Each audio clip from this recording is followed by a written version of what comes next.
Dear aspirants, welcome to birding mariners. और आज की ये वीडियो उन बच्चों के लिए बहुत ज़्यादा स्पेशल होने वाली है जो कि अभी क्लास 10th में और अपनी मर्चेंट नेवी की प्रिपरेशन करना चाहते हैं। क्यों? क्योंकि आज की इस वीडियो में मैं आपको बताने वाला हूं ऐसे दो रास्ते जिनसे आप मर्चेंट नेवी ऑफिसर बन सकते हैं अपनी क्लास 10th के बाद। तो अगर आप क्लास 10th में हैं और आप मर्चेंट नेवी ज्वाइन करना चाहते हैं या फिर आपने अपनी क्लास 12th पास कर ली है तो आपके लिए ये वीडियो बहुत ज़्यादा स्पेशल होने वाली है। तो आइए दोनों रास्तों की बात करते हैं। जो आपका पहला रास्ता है वो जाता है जीपी रेटिंग के थ्रू। आपको क्या करना होगा? आपको जीपी रेटिंग कोर्स करना होगा। देन अब आप बोलोगे कि सर जीपी रेटिंग से तो हम ओएस वाइपर वगैरह ही बनते हैं, लेकिन एक ट्विस्ट इस वीडियो में आगे आपको मिलने वाला है।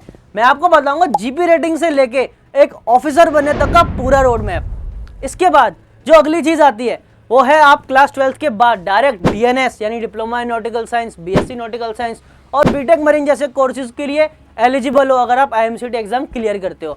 तो आइए दोनों रास्तों के रोड मैप्स को जानते हैं और फिर जो रास्ता आपको सूटेबल लगे आप उस रास्ते पे बर्डिंग मरीनर्स के साथ आगे बढ़ सकते हैं। सबसे पहला रास्ता आता है जीपी रेटिंग के थ्रू। आपको क्या करना होगा? आपको सिंपली किसी भी अच्छे इंस्टीट्यूट से आपको जीपी रेटिंग का कोर्स करना होगा जहां से प्लेसमेंट रिकॉर्ड भी बहुत ज्यादा अच्छा हो। आप किसी भी रैंडम इंस्टीट्यूट से जीपी रेटिंग मत कीजिए वरना आपका फ्यूचर सिक्योर नहीं रहेगा। लेकिन आपको क्या करना है? फिर जीपी रेटिंग करनी है। जीपी रेटिंग करनी है आपको किसी अच्छे कॉलेज से। देन वहाँ पे 6 मंथ्स का आपका कोर्स करने वाला है जो कि जीपी रेटिंग का होने वाला है। उसके बाद आप ज्वाइन करोगे ship as a trainee OS. Trainee OS बनने के बाद आप बन जाओगे ऑर्डिनरी सीमैन यानी ओएस। उसके बाद आप बन जाओगे एबी और एबी बन के आपको करनी है 36 मंथ्स की सेलिंग। अब यहाँ पे आपके पास दो रास्ते होते हैं। पहला रास्ता कि आप बोसन बन जाएं और दूसरा रास्ता आप 36 मंथ्स की सेलिंग करने के बाद एलिजिबल हो जाते हैं सेकंड मेट्स एग्जाम के लिए। और अगर आप सेकंड मेट्स एग्जाम क्लियर करते हैं तो आप बन जाते हैं merchant navy officer.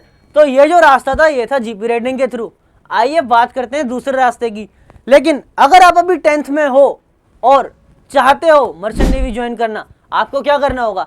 Simply description में एक गूगल फॉर्म है, आपको उसको फिल करना है एंड उसके बाद हम आपको हेल्प करेंगे मर्चेंट नेवी ज्वाइन करने के लिए। लेकिन आइए दूसरे रास्ते को भी देख लेते हैं, दूसरा रास्ता कैसा होने वाला है। मर्चेंट नेवी के एस्पिरेंट और ज्वाइन करना चाहते हो, सेल्फ स्टडी से करना है तो IMCT 200 बेस्ट है तुम्हारे लिए। नीचे लिंक दिया है, फटाफट खरीद लो। लेकिन अगर चाहते हो कोचिंग से 1% से 75% सिलेक्शन रेट हो जाए, बर्डिंग मरीनर्स की कोचिंग A1 है। नीचे लिंक दिया है गूगल फॉर्म का, उसको भरो एंड 1-on-1 गाइडेंस मिलेगी free of cost.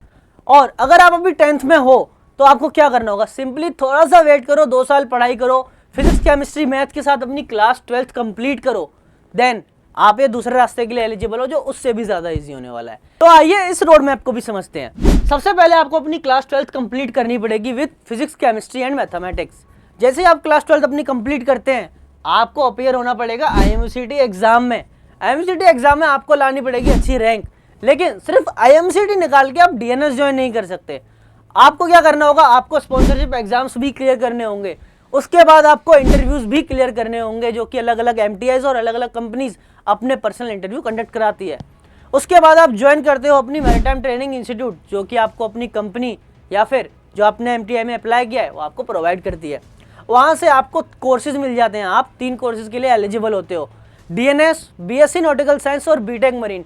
In courses को करने के बाद आप जाते हो सीधा शिप पे। DNS और BSc करने के बाद आप जाते हो एज अ डेक कैडेट और बीटेक मरीन करने के बाद आप जाते हो एज अ इंजन कैडेट। अब हम बात करते हैं IMCT एग्जाम की कि IMCT एग्जाम आखिर होता क्या है। IMCT एग्जाम की बेसिक डिटेल्स की बात करते हैं। ये 200 क्वेश्चंस का 3 घंटे का एक एग्जाम होता है जो कि आपको सेंटर पे जाके देना पड़ता है। It is a computer based test. इसकी मार्किंग स्कीम की हम बात करते हैं तो आपको +1 मिलता है हर करेक्ट आंसर के लिए। लेकिन इसी के साथ आपको -0.25 की नेगेटिव मार्किंग देखने को भी मिलती है। अब हम बात करते हैं इसमें सब्जेक्ट्स कौन कौन सी पूछी जाती हैं।